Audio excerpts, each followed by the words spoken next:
குட்டி info channel viewers எல்லாருக்கும் வணக்கம். மக்களே, இன்னைக்கு நம்ம பார்க்க போகிறது இலவச பட்டா வழங்குவது குறித்து முதலமைச்சர் ஒரு புதிய உத்தரவை வெளியிட்டிருக்காரு. அதை அந்த துறையினுடைய அமைச்சர், வருவாய்த்துறையின் அமைச்சர் திரு KKSSR ராமச்சந்திரன் அவர்கள் செய்தியாளர் சந்திப்பிலையும் வெளிப்படுத்திட்டு அதனுடைய செய்தி குறிப்பும் தமிழ்நாடு அரசுடைய கவர்மெண்ட்டுடைய அஃபிஷியல் சைட்டில் வெளியிட்டிருக்காங்க. அதை பற்றின முழு வீடியோவை நம்ம பார்க்கலாம். அது தகுந்த ஆதாரத்துடைய அந்த செய்தி குறிப்பினுடைய நகலோடு நம்ம வெளியிடுறோம். வாங்க இதை இன்னைக்கான வீடியோக்குள்ளே போகலாம்.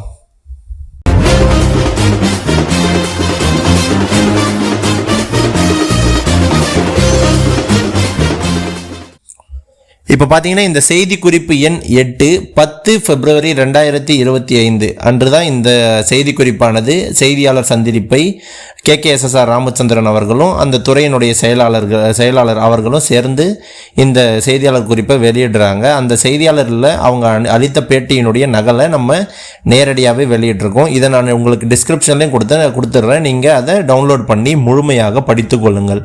நான் ஒரு முறை இதை உங்களுக்கு தெளிவாக படித்து காட்டிடுறேன். உங்களுக்கு இதில் இருக்கக்கூடிய டவுட்ஸ் எல்லாமே கிளியர் ஆயிரும். தேவையில்லாமல் மற்ற யூடியூப் சேனலில் உங்களுக்கு கிடைக்கும், அவங்களுக்கு கிடைக்கும் அப்படின்னு சொல்கிறதெல்லாம் நம்பாதீங்க. இதுதான் அஃபிஷியலாக அவங்க வெளியிட்ட டாக்குமெண்ட். மாண்புமிகு தமிழ்நாடு முதலமைச்சர் அவர்கள் இன்றைக்கு ஏழை மக்களுக்கான நிவாரணத்தில் மிகப்பெரிய புரட்சியை செய்திருக்கிறார். அந்த புரட்சி என்னவென்று சொன்னால், சென்னையை சுற்றி இருக்கக்கூடிய 4 மாவட்டங்களில் பெல்ட் ஏரியா பகுதிகளில், இந்த பெல்ட் ஏரியா பகுதினா சென்னை அதனை சுற்றி இருக்க மெட்ராஸ் சிட்டிக்கு பார்த்தீங்கன்னா அதனை சுற்றி இருக்கக்கூடிய 16 கிலோமீட்டர் தொலைவு வரைக்கும் இருந்தது.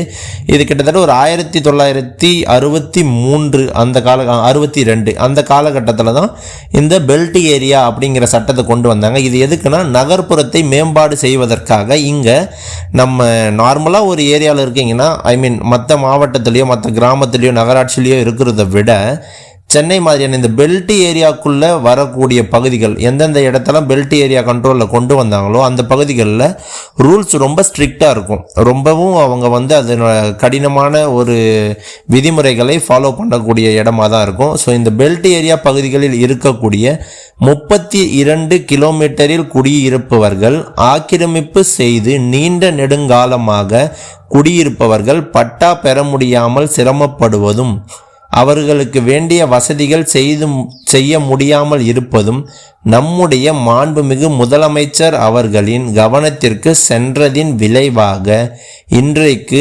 அமைச்சரவை கூட்டத்தில் சென்னையை சுற்றி இருக்கக்கூடிய அந்த 4 மாவட்டங்களில் இருக்கக்கூடிய பெல்ட் ஏரியா மக்களுக்கு பட்டா வழங்க வேண்டும் என்று சொல்லி மாண்புமிகு முதலமைச்சர் அவர்கள் இந்த அமைச்சரவை கூட்டத்தில் முடிவு செய்திருக்கார் அப்படின்னு சொல்கிறாங்க. அதே மாதிரி இந்த முடிவு செய்த நேரத்தில் சென்னையில் மட்டும் 29,187 பேர் ஆட்சேபனையற்ற புறம்போக்கு பகுதிகளில் குடியிருக்கிறார்கள். அவர்களுக்கெல்லாம் அந்த பட்டா வழங்குவதற்கான பணிகளை 6 மாத காலத்திற்குள் முடித்து கொடுக்க வேண்டும் என்றும் கூறியிருக்கிறார்.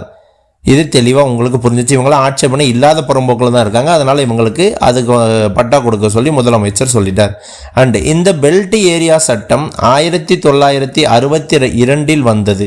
1962 முதல் 2025 வரை அதன் மீது எந்த விதமான நடவடிக்கை எடுக்காமல் இருந்தது.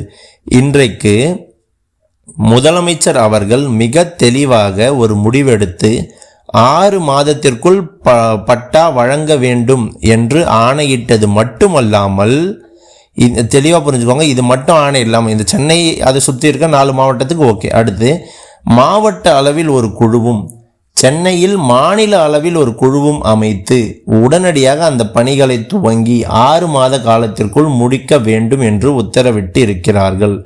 அந்த பணிகளை நாங்கள் செய்யவிருக்கிறோம். சென்னையை சுற்றி இருக்கக்கூடிய 4 மாவட்ட மக்களுக்கும் இது மிகப்பெரிய வரப்பிரசாதமாக அமையவிருக்கிறது. இது அந்த 4 மாவட்டத்தோடு முடிஞ்சிச்சு. அடுத்து கீழே பாருங்க, மதுரை, திருநெல்வேலி போன்ற மாநகராட்சிகளில் இதே போல பிரச்சனை இருக்கிறது. அங்கே இருப்பவர்களுக்கும் பட்டா வழங்க வேண்டும் என்று உத்தரவிட்டு மாநகராட்சி, நகராட்சி, மாவட்ட தலைநகரில் இருக்கக்கூடிய பகுதிகளுக்கெல்லாம் சேர்ந்து மொத்தம் 57,084 பேர் ஆட்சேபனையற்ற புறம்போக்கு பகுதிகளில் குடியிருந்து வருபவர்களுக்கு பட்டா வழங்க வேண்டும் என்ற அந்த உத்தரவையும் மாண்புமிகு முதலமைச்சர் அவர்கள் வழங்கியிருக்கிறார்கள். இப்போ உங்களுக்கு தெளிவாக புரிஞ்சிருக்குன்னு நினைக்கிறேன். மாநகராட்சி, நகராட்சி, மாவட்டத்தினுடைய தலைநகர்களில் இருக்கக்கூடிய ஆட்சேபனையற்ற புறம்போக்கு பகுதிகளில் இருக்கக்கூடியவர்கள், இதை நீங்கள் தெளிவாக புரிஞ்சுக்கணும். அடுத்து, ஏறத்தாழ 86,000 பேருக்கு பட்டா வழங்குகின்ற அந்த தீர்மானத்தை இன்றைக்கு அமைச்சரவை கூட்டத்தில் 6 மாத காலத்திற்குள் வழங்க வேண்டும் என்று சொல்லி இருக்கிறார்கள். 86,000 பேர் போக, இதுதான் முக்கியமாக இருக்கணும், தெளிவாக பார்த்துக்கோங்க. யாரெல்லாம் இந்த விஷயத்தை செய்ய தவறிட்டீங்களோ அவங்க இப்போ யூஸ் பண்ணிக்கோங்க. 86,000 பேர் போக இன்னும் மனுக்கள் வரும் என்று சொன்னால் அதையும் பரிசீலனை செய்யுங்கள் என்று முதலமைச்சர் அவர்கள் உத்தரவிட்டு இருக்கிறார்கள். தெளிவாக பார்த்துக்கோங்க. இதுதான் உங்களுக்கு முக்கியமான ஒரு விஷயம். இப்போ யாராச்சும் நீங்கள் இதில் உங்களுடைய பதிவு செய்யாமல் விட்டிருந்தால் அதையும் நீங்கள் தற்போது செய்யலாம் அப்படின்ட்டு முதலமைச்சரானவர் உத்தரவிட்டிருக்கார் அப்படின்னு சொல்கிறாங்க. இதுவரை மாண்புமிகு முதலமைச்சர் அவர்கள் இப்போதைய ஆட்சி காலத்தில் அவங்க வந்ததுக்கப்புறம் 10,26,000 பேருக்கு பட்டா வழங்கியிருக்காங்க. அதை இன்னும் விரிவுபடுத்தி வரும் 6 மாத காலத்திற்குள்ளாக 6,29,000 பேருக்கு பட்டா வழங்குகின்ற அந்த பணியையும் செய்து கொண்டிருக்கிறோம். இன்னும் 6,29,000 பேருக்கு கொடுக்க போகிறாங்க. ஸோ தொடர்ந்து பொதுமக்கள் எந்த ஒரு நபரும் தனக்கான வீடோ இடமோ இல்லாமல் இருக்கக்கூடாது அப்படிங்கிற நோக்கத்தில் இதை செய்கிறதா சொல்கிறாங்க. பெல்ட் ஏரியாவிற்கு எடுக்கப்பட்ட மிகப்பெரிய முடிவு இது. ஒரு அரசியல் வரலாற்றில் மிகப்பெரிய முடிவாக இருக்கும்னு சொல்கிறாங்க. ஆப்வியஸாக இது வரைக்கும் யாரும் செய்யாததை இப்போ செய்ய போகிறாங்கன்னா அது இப்போ ஒரு பெரிய முடிவாக தான் இருக்கும். நம்ம தெளிவாக தெரிஞ்சுக்க வேண்டிய விஷயம் இதிலேருந்து என்னென்னா, யாரெல்லாம் இது வரைக்கும் நீங்கள் எந்த இடத்துல வேணாலும் குடியிருங்க, நீங்கள் நகராட்சியோ பேரூராட்சியோ எங்கன்னா இருங்க, நீங்கள் அது ஒரு அப்ளிகேஷனை உங்களோட கொடுத்து வச்சுருங்க. கவர்மெண்ட் இந்த மாதிரியான ஒரு முடிவு எடுக்கிறாங்கன்னா இந்த நேரத்தில் தான் உங்களுடைய நிலத்தின் பிரச்சனைகளை உங்களால் தீர்த்து கொள்ள முடியும்.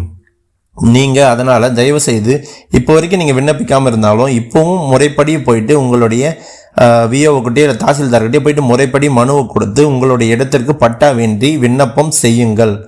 அது உங்களுக்கு மிகவும் பயனுள்ளதாக அமையும்.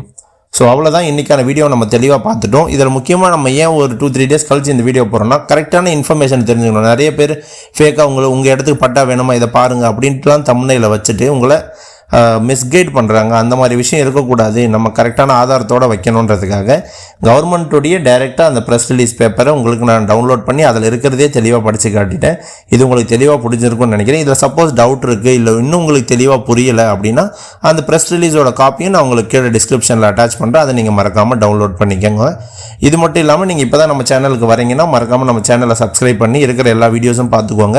நீங்கள் மட்டும் பார்க்குறது இல்லாமல் மற்றவங்களுக்கும் ஷேர் பண்ணுங்கள். இந்த இன்ஃபர்மேஷன் எல்லாருக்கும் போகணும். இதனால் நீங்கள் அடுத்தவங்களுக்கு ஷேர் பண்ணுறதால உங்களுக்கு எந்த லாஸும் இல்லை, அவங்களுக்கும் இதனோட யூஸ் கிடைக்கும். தேங்க்யூ ஃபார் வாட்சிங். நன்றி.